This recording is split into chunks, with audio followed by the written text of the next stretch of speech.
QATV, in compliance with FCC regulations, is prohibited from exercising control over the content of independent, member-produced public access programming.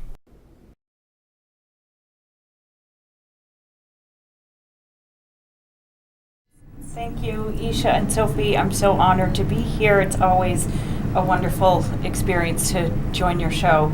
DOVE, as many of you in the audience may know, stands for Domestic Violence Ended.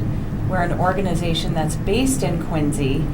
We serve a broader radius around Quincy of 17 cities and towns. We're most known for our shelter for victims of domestic violence and their children. And we also provide a number of community services where folks can come in and see us by appointment in our office to get information about domestic violence and talk with us about if they need assistance or help.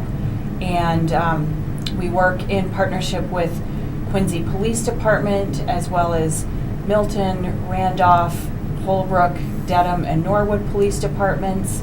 And we work with a number of different schools, many schools, about 15 different high schools in the area, with a teen dating violence prevention program called Youth Speak, where we work with junior and senior high school students to educate them about domestic violence or dating abuse, but really also about healthy relationships, healthy communication, respect among peers, respect in dating, and then those students teach their own peers about the issue, and they're a resource in their schools for folks who need help. So DOVE provides a number of different services, and we try to reach lots of different members of our community, but we're also a small organization, so we can't get to everybody that we hope to reach. Right. You also have shelter. We do have an emergency shelter, yes. DOVE is in Quincy and the South Shore, where there's a very large South Asian community. We have not connected very well. We don't have any staff with language skills to reach into that community.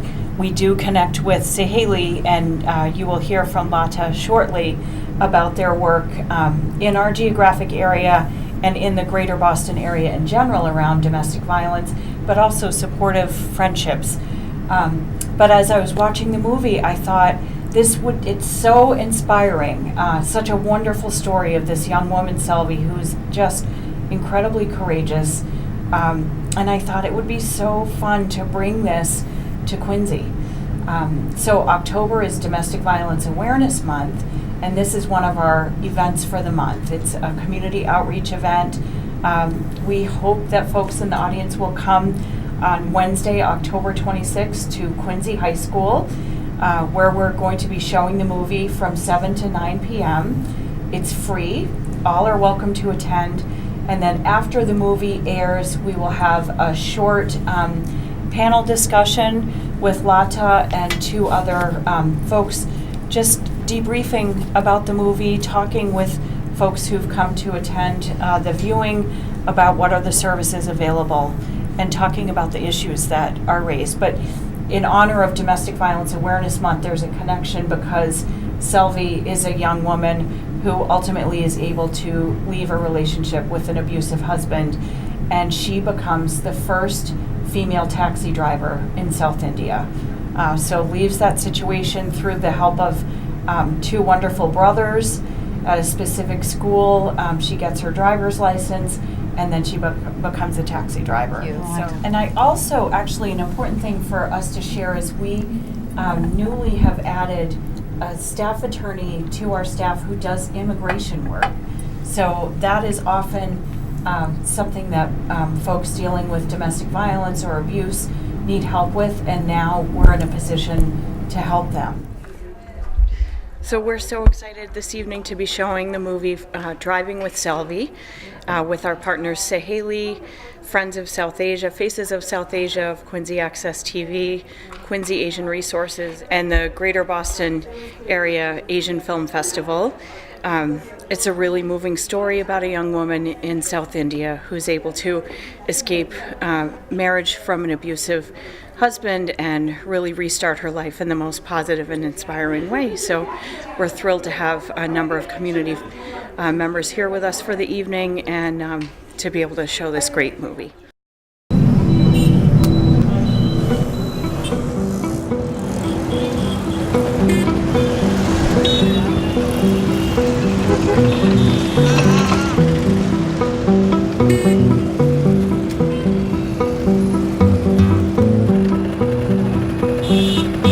Do you like me?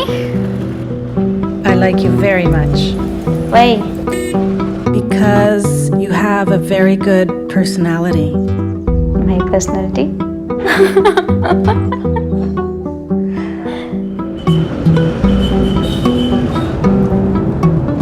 ಅಂದರೆ ನನಗೆ 14 ವರ್ಷ ಇದ್ದಾಗ ಮದುವೆ ಮಾಡಿಬಿಟ್ಟಿದ್ರು. ಅವನು ಸಖತ್ ಹೊಡಿತಿದ್ದವನು. ಅಲ್ಲಿರೋದಕ್ಕಿಂತ ಸಾಯೋದ್ ಮೇಲು ಅಂತ ನಾನು ನಿರ್ಧಾರ ಮಾಡ್ಕೊತಿದ್ದೆ. ಆಮೇಲೆ ನನ್ನ ಮನಸ್ಸಿಗೆ ಸರಿ ನಾವು ಸತ್ತರೆ ನಾವು ಯಾವುದನ್ನು ನಿರೂಪಿಸೋಕ್ಕಾಗಲ್ಲ ಅಲ್ವಾ. ನಾನು ಸತ್ತೋಗ್ಬೇಕು ಅನ್ನೋ ಒಂದು ಮನೋಭಾವನೆಯಿಂದಲೇ ಬಂತು.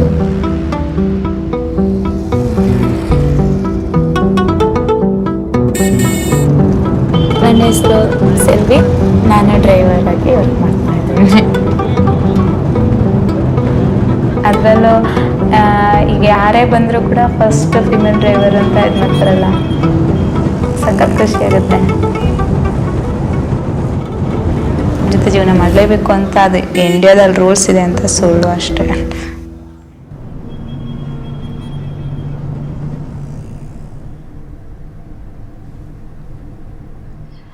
I was very impressed with Selvi herself. I think she showed so much of spunk coming from a village and from the 9th standard. That's all she passed. So most people throw up their hands having studied in cities, and say, "What am I going to do? I don't get a job. I won't get a job." She did the best thing she could do, driving, and she didn't even let herself be stagnant there. She went on to drive trucks. No, I was just scratching my head. Oh.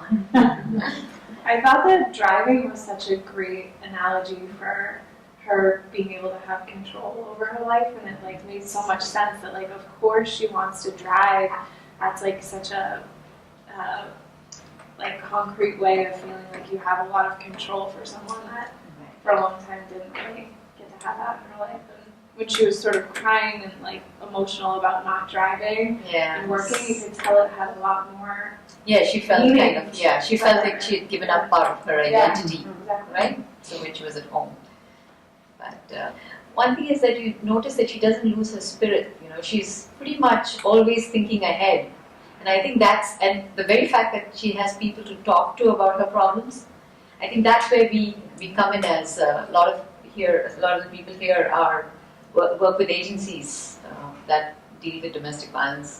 And I do feel there's a big message in here about how important it is for us to be able to even offer moral support to women like this. Because that's all they need.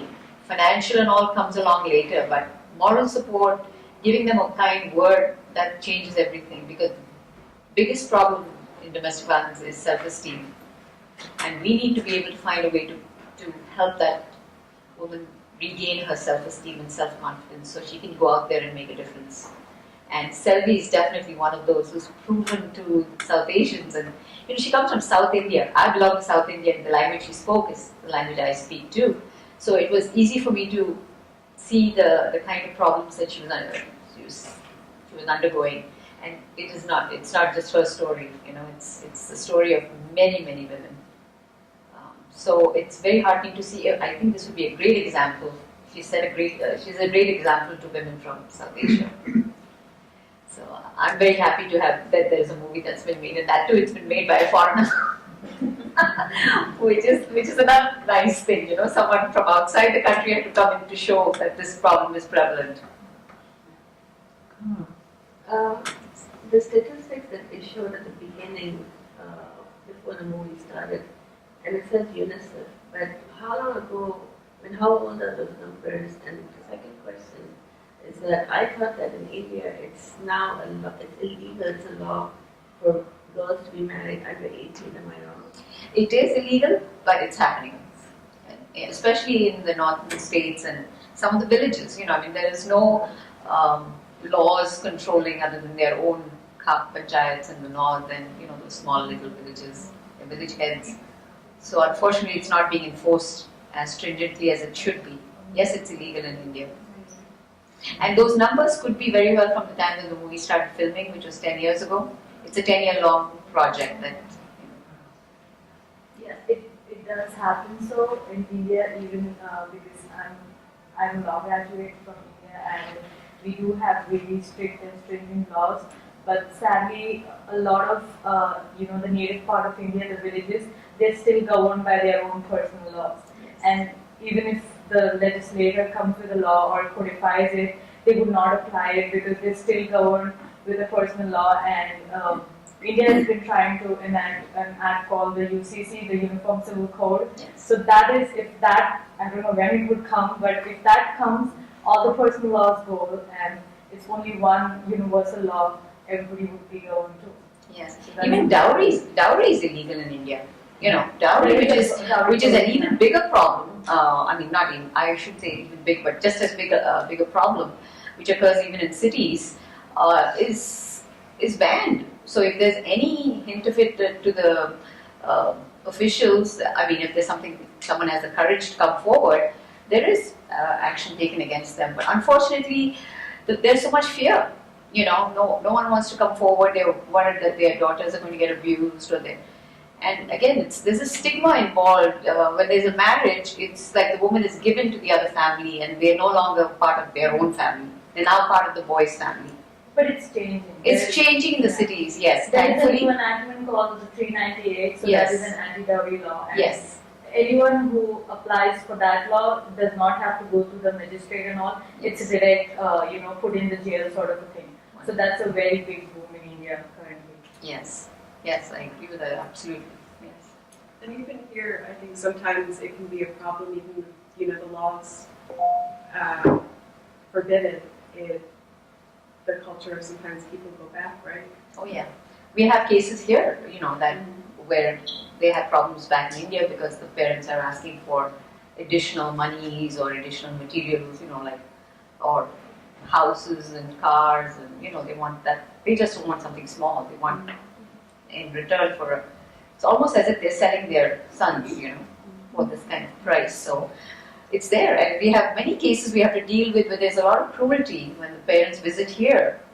They exhibit a lot of cruelty towards their daughters-in-law because their parents have not provided as much as they should have back. And yeah, they also threaten them with brutality towards the parents. So the daughter complies with their demands here, so that their parents don't have to face any kind of, So it's unfortunately, again, all these laws are there. I wish they could be applied across the board, but they don't get applied. It's a slow process. India is such an old culture that change is slow. Rigid. Very. There's so much of good in it, Yes. but there's also so much bad. So we just hope and pray that it slowly but surely takes shape and changes. I'm feeling very blessed as far as Saheli is concerned. We see a lot of young women approaching us, which is a huge shift from years ago when women who'd had children and who have been suffering years of abuse come forward. But now it's women who face violence choose not to have children and wait and come forward and seek help.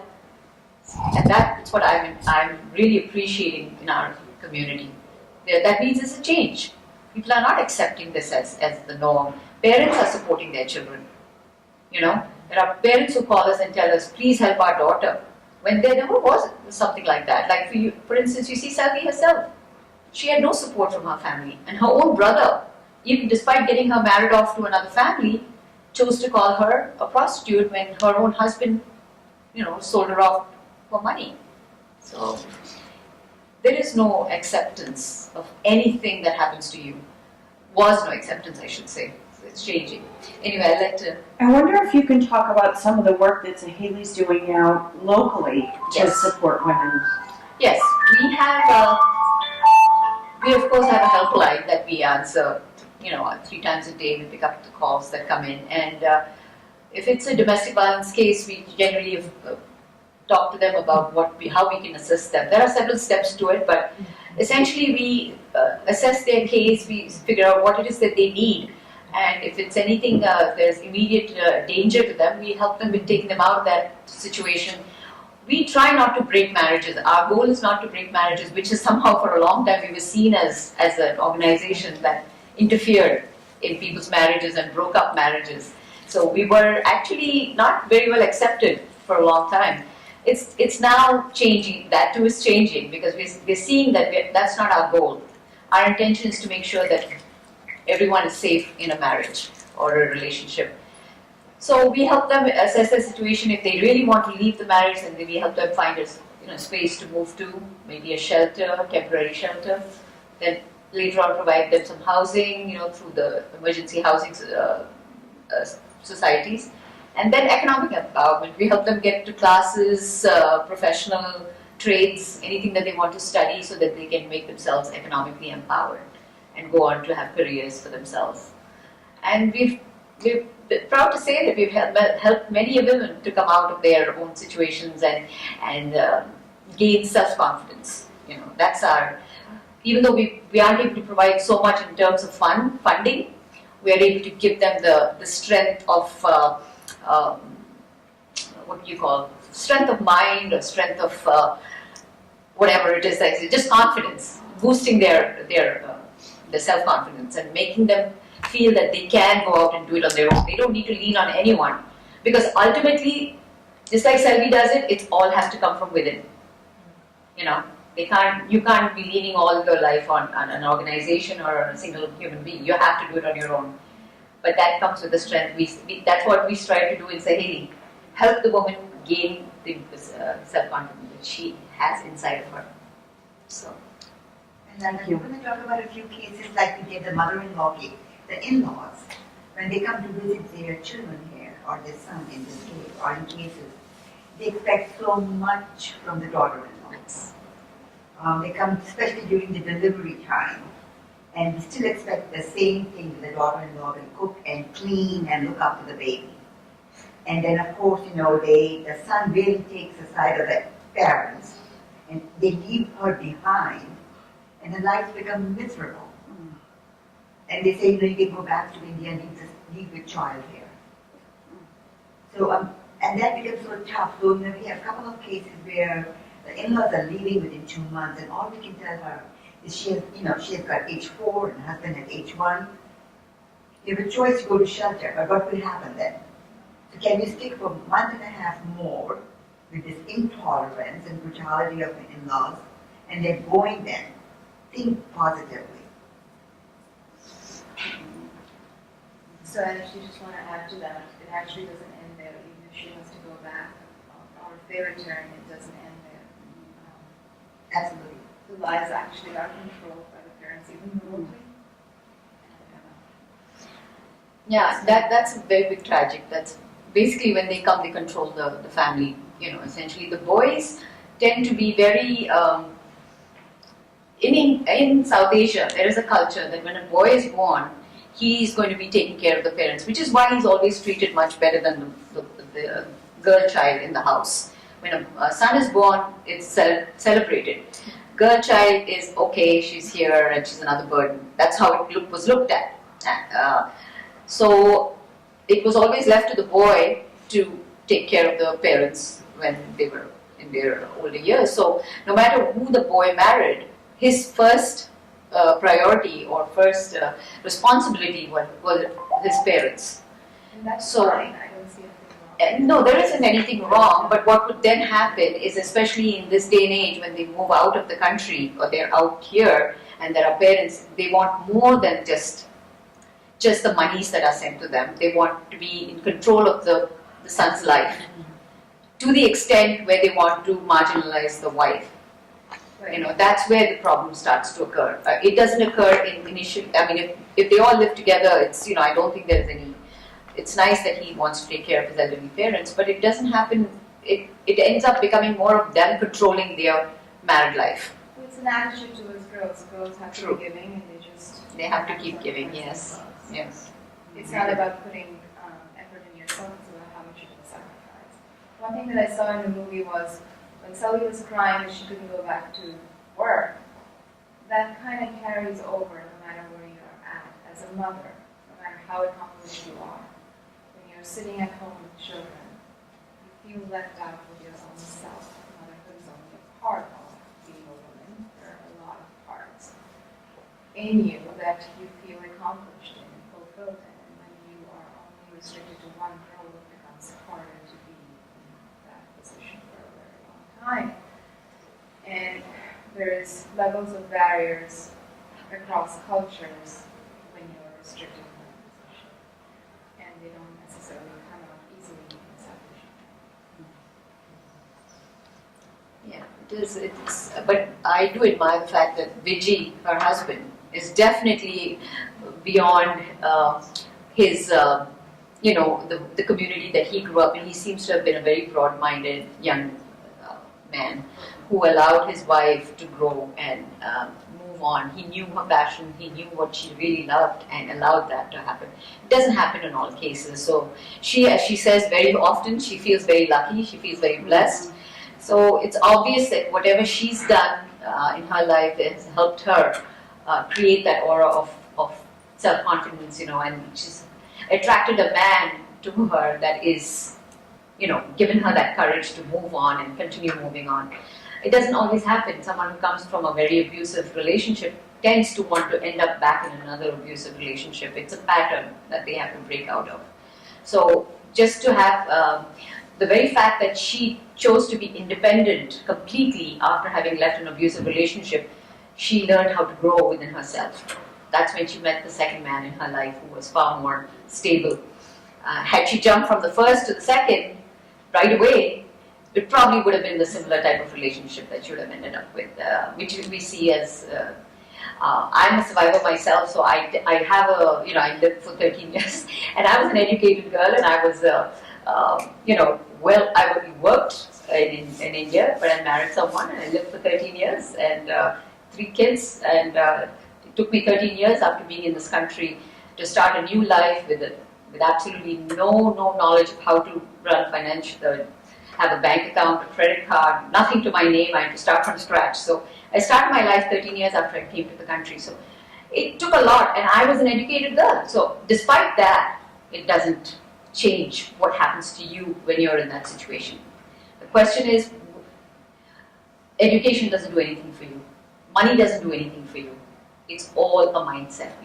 It's the person's mind that goes first. So you got to be able to get that mind back to where you want it to get that courage to say, yes, I'm going to make something of myself.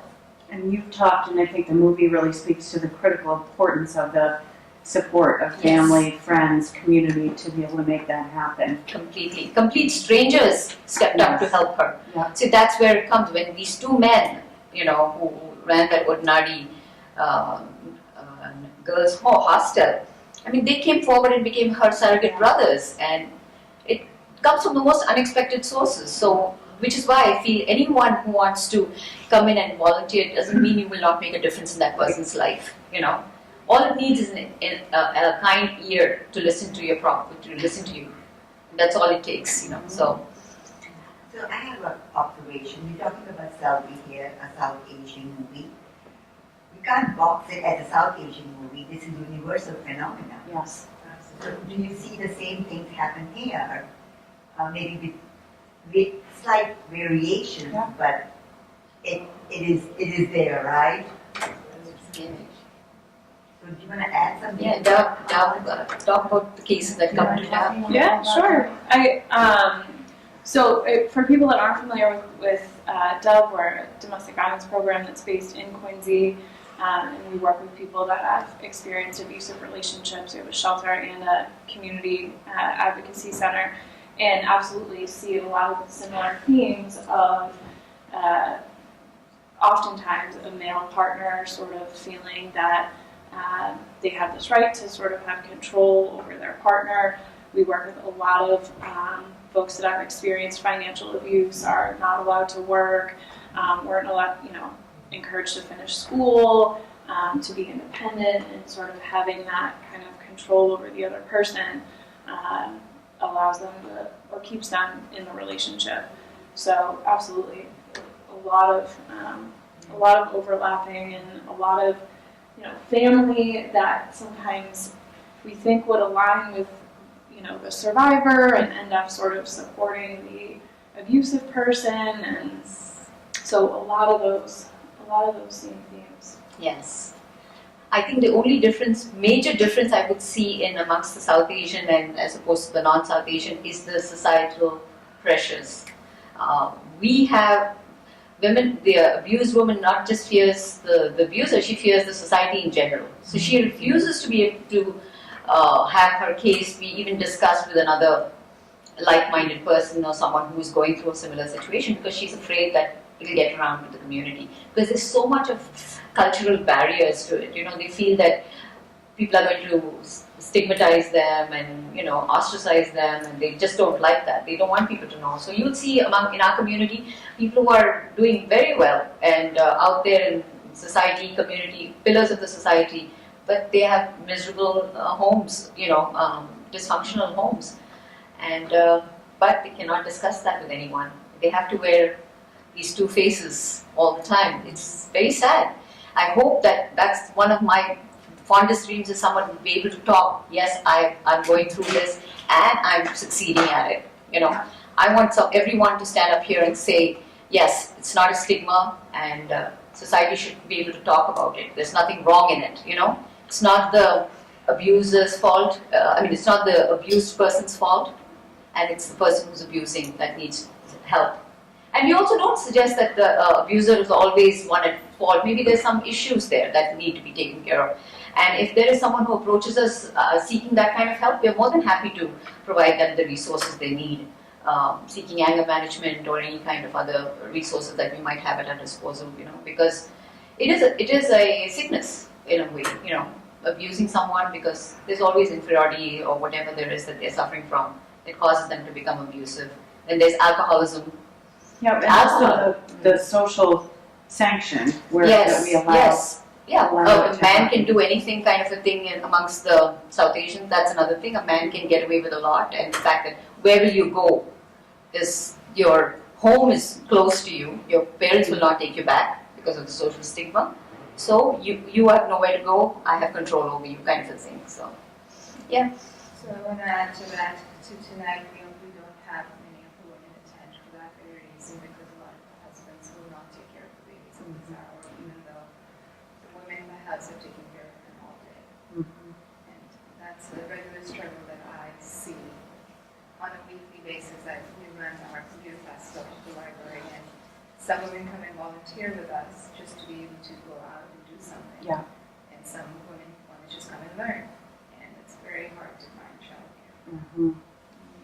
And that's for something that's certainly not even as, it's not like they're going to get support around issues around the relationship. They're just trying to get, trying to assimilate into society, because that's one of the biggest issues that the abuser, one of the things that the abuser does is to control their partners, the movements and what they do with them, as far as, you know, isolating them from friends, isolating them from society, preventing them from seeking work or having a vehicle of their own.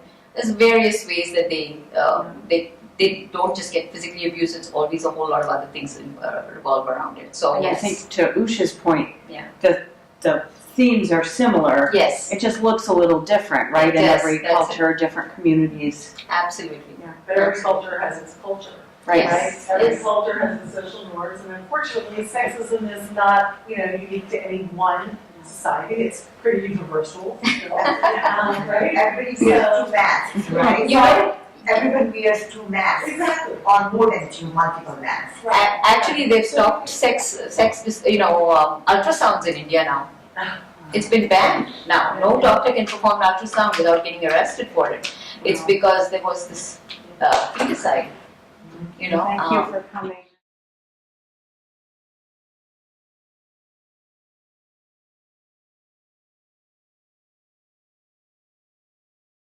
I do have to mention that the viewers have to understand that this is not America, this is India that driving Salvi is. And to break the traditions, to run away as a child bride is next to killing yourself. And watching the movie not only gives me the courage for all other young child brides back home as well as in this country, the struggles, and it's not okay to commit suicide. You have to just get out of it and go for it. I'm so glad that you brought this to Quincy. I mean, just priceless. I have no words to express. And you understand Kannada, I understand. Yes. And I am from the state of Karnataka, so I do understand and speak Kannada. But more heartening, I just wanted to raise this issue about young people coming forward. Earlier on, women would be in marriages which involved domestic violence for years and years. There would be children involved. There would be, until there came a breaking point. Sometimes it didn't. Sometimes it would result in just them living that life and dying that way. But of late, we've been getting so many calls with this H1, H4, which is in a way heartening to see, because it is showing us that these women are not willing to put up with any of this anymore. They are willing to get out of the marriages before they bring in offspring, which will then perpetuate this problem, So, and we're finding a lot of parents calling us, which is extremely heartening, because it's showing us that there's support, which never used to exist before. Parents said to you, you're married, you're gone, you leave the house, and you're no longer our child. You're the child of you're their property. Parents so are to calling speak. from here? From here or from abroad? India, reaching out to us and saying, please help our daughter. She's struggling with this, and we need to know what. And she does not want to return. She wants to make a life for herself. So please see if you can help her. So I feel that is a really wonderful trend where parents are showing support. They're no longer worried about the stigma of society. They still want us to keep it confidential, but at least they're not afraid to take that step to say, if she's not happy, she can leave the marriage. She should leave it. And we always say, we give them the choice, obviously. We do not force anyone to break. We do not want to be involved in breaking up marriages. That's not our goal. But yes, domestic violence is not acceptable. That we make it very, very, very clear. And so it's a huge step for the parents. It is a huge step, huge. I mean, for society to change. Yes, and for our community to be able to step up and say, yes, this is happening within us. As much as it's our community who is stepping up to see what's happening, is what I'm amazed. The movie had to be made by a non-Indian, non-South Asian producer, director, who decided and who had the heart. And then Sue, which obviously with your blonde hair, you're not South Asian. I'm not. You're not. Surprise! Yes, but you're the one who initiated that. Let's bring it to the South Asian society. Of course, you co-sponsored. Saheli co-sponsored. Right. We are trying to help. But who initiated this? It was a non-Indian who felt right. But there are a lot of and a non-Indian who made it too. And a non-Indian who made there it. are a lot of movies. I have to tell you, there are a lot of Indian directors that have made movies on domestic violence, except that they're not widely appreciated because the bulk of the population of India is illiterate that lives in the villages. So when you talk about addressing 70% of the population that's in the rural community, they don't want to go to a theater to watch someone getting beaten up or someone doing something that is beyond what they can imagine. They want to see the song and dance and routine, and they want to see these larger than life heroes in the movie, which is why it's not widely accepted, and there is no money involved in something like this, sadly. But you're right, it's nice to see that someone else from outside the country is coming out here and showing the story of this wonderful young girl. So, and it's very important for us all to remember that we each have a role in ending domestic violence, and there are certain things that I can do, but all of us together can do that much more. So, the important thing for me was, if we're going to do this, we have to partner with folks who know this community. This is your community. I'm not trying to bring something from the outside, but I really wanted to bring this to Quincy with you all. Yes. That's so wonderful to hear, the responsibility taken by joint community to bring so that all of us have a say in domestic violence and take it through.